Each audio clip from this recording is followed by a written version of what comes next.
নমস্কার, আমি গণেশ সাধিকা রাজশ্রী আবার চলে এসেছি আপনাদের সামনে এ সপ্তাহের রাশিফল নিয়ে। চলুন শুরু করা যাক এ সপ্তাহের রাশিফল।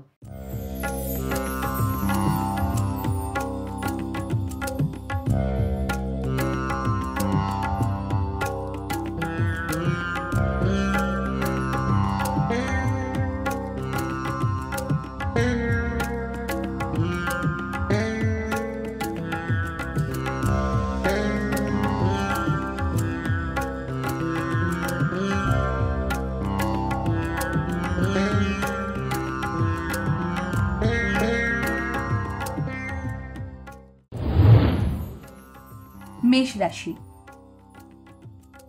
সপ্তাহের শুরুতেই সংসারে সুখ শান্তি বজায় থাকবে। কর্মক্ষেত্রে উচ্চপদস্থ ব্যক্তির সাহায্যে কঠিন পরিস্থিতি থেকে বেরিয়ে আসতে পারবেন। ব্যবসায় আপনার উদ্যম ও লড়াইয়ের মনোভাব আপনাকে আরও এগিয়ে নিয়ে যাবে। স্ত্রীর প্রচেষ্টায় সংসারে অর্থনৈতিক উন্নতি লক্ষ্য করতে পারবেন। কর্মপ্রার্থীরা নতুন ব্যবসা শুরুর কথা ভাবতে পারেন। বন্ধুরূপী শত্রুর হাত থেকে সাবধান। বৃষ রাশি।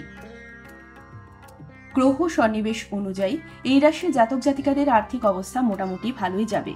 এই সময় নতুন সম্পত্তি ক্রয়ের ব্যাপারে অগ্রসর হতে পারেন। খাওয়া দাওয়ার ব্যাপারে সতর্ক থাকবেন। জাতকের ঋণের আবেদন অনুমোদিত হওয়ার সম্ভাবনা। কর্মক্ষেত্রে উন্নতির যোগ থাকলেও দূরে কোথাও বদলি হতে পারেন। জাতকের বন্ধুভাগ্য মোটামুটি ভালো। প্রেম পরিণয়ের ক্ষেত্রে তৃতীয় ব্যক্তির উপস্থিতি খুব একটা সুখকর হবে না। মিথুন রাশি। খরচাবহুল সপ্তাহ হলেও অর্থের টানাটানি হবে না। ব্যবসায় ঝুঁকিপূর্ণ কোনো পরিকল্পনায় বিনিয়োগ করবেন না। বন্ধু বান্ধবের বিপদে আপনি তাদের উপকারে লাগলেও আপনার অসময়ে তাদের কাউকেই পাশে পাবেন না। বাবা ও মায়ের একাকিত্বে তাদের সঙ্গে কিছুটা সময় কাটানোর চেষ্টা করুন। অংশীদারি ব্যবসায় অংশীদারের সঙ্গে মনোমালিন্য থাকলেও তা প্রকাশ করবেন না। কর্কট রাশি। বহুদিন ধরে চলা কোনো অশান্তি এই সময় মিটে যাওয়ার সম্ভাবনা। সংক্রমণজনিত জ্বর, জ্বালা ও সর্দি কাশি থেকে সাবধানে থাকবেন। চাকরিজীবীদের এই সময় আর্থিক স্বাচ্ছন্দ্য ফিরে আসবে। এই রাশির জাতক জাতিকারা হস্তশিল্পে অত্যন্ত পারদর্শী হয়। তাদের হাতের কাজে কোনো মেলা বা প্রদর্শনীতে বিক্রি হতে পারে। সিংহ রাশি। কর্মক্ষেত্রে অতিরিক্ত দায়িত্ব নিয়ে কাজ করতে হবে। দীর্ঘদিনের আটকে থাকা কাজ এই সময় শেষ হওয়ার সম্ভাবনা। যানবাহনে ওঠানামার সময় সতর্ক থাকুন। আর্থিক বিষয়ে ভেবেচিন্তে সিদ্ধান্ত নেবেন। পৈতৃক ব্যবসা বাড়ানোর জন্য অর্থ বিনিয়োগ করতে পারেন। উচ্চ রক্তচাপ ও মধুমেহ রোগকে অবহেলা করবেন না। সৃষ্টিশীল কাজে বিশেষ স্বীকৃত স্বরূপ নামী সংস্থায় কাজের সুযোগ আসবে। কন্যা রাশি। কর্মক্ষেত্রে উন্নতি ও দায়িত্ব বৃদ্ধি। স্ত্রীর প্রচেষ্টায় ব্যবসায় উন্নতি। পশুপালন ও মৎস্য পালনে অতিরিক্ত মুনাফা আসতে পারে। কর্মক্ষেত্রে কথাবার্তায় সংযম বজায় রাখুন। নতুন গৃহ নির্মাণের যোগ। নববিবাহিতদের দাম্পত্য জীবনে মাধুর্য থাকবে। এই সময় এই রাশির জাতক জাতিকাদের ব্যবসাও ভালো চলবে। তুলা রাশি। সপ্তাহের শুরুতে স্বাস্থ্য ঠিক থাকলেও অতিরিক্ত কাজের জন্য হতাশাগ্রস্ত হয়ে পড়তে পারেন। সপ্তাহের মধ্যভাগে স্ত্রীর নামী প্রতিষ্ঠানে কর্মসংস্থানের সুযোগ আসতে পারে। সরকারি কর্মচারীদের আর্থিক উন্নতি লাভ। সন্তানের প্রতি আবেগতাড়িত হয়ে তাদের অন্যায় আবদার মেনে নেবেন না। বৃশ্চিক রাশি। বর্তমান সময়ে পারিবারিক অশান্তির জন্য দুশ্চিন্তা বৃদ্ধি। কন্যা সন্তানের বিদ্যালাভের অসামান্য সাফল্যের জন্য নিজেকে গর্বিত বোধ করবেন। জীবনে ঝুঁকিপূর্ণ কাজ এড়িয়ে চলুন। কর্মক্ষেত্রে অতিরিক্ত পরিশ্রমের ফলে শারীরিক ও মানসিক ক্লান্তি দেখা দিতে পারে। ধনু রাশি। কর্মক্ষেত্রে পরিশ্রমের ফল ভালোই পাবেন। স্ত্রীর বিলাসবহুল জীবনযাপনের জন্য বিপুল অর্থ ব্যয় হতে পারে। ভাই বোনদের সঙ্গে সম্পত্তি নিয়ে কিছু ভুল বোঝাবুঝি হতে পারে। পুরনো সম্পত্তি বিক্রি করে ভালো অর্থ আসার সম্ভাবনা। প্রতিবেশীর সঙ্গে কোনো মনোমালিন্যে যাবেন না।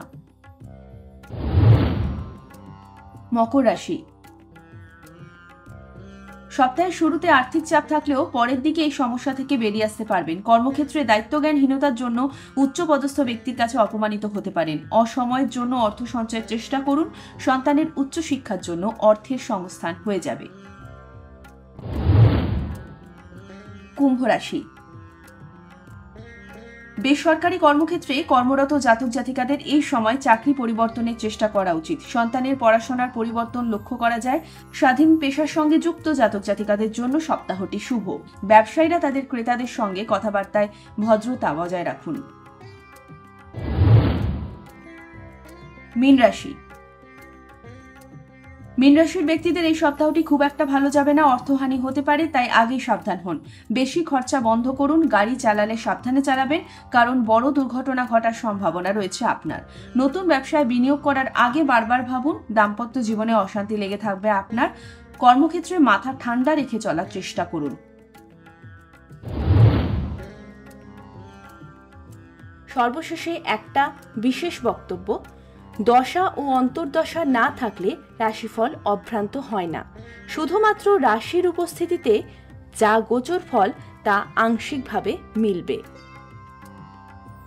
কেমন লাগলো এ সপ্তাহের রাশিফল? যদি ভালো লেগে থাকে আমার ইউটিউব চ্যানেল গণেশ সাধিকা রাজশ্রীকে লাইক করুন, শেয়ার করুন এবং ভালো লাগলে অন্যদের কাছেও পৌঁছে দিন, যাতে তারাও সেগুলি থেকে উপকৃত হতে পারে। ভালো থাকুন, সবাইকে ভালো রাখুন।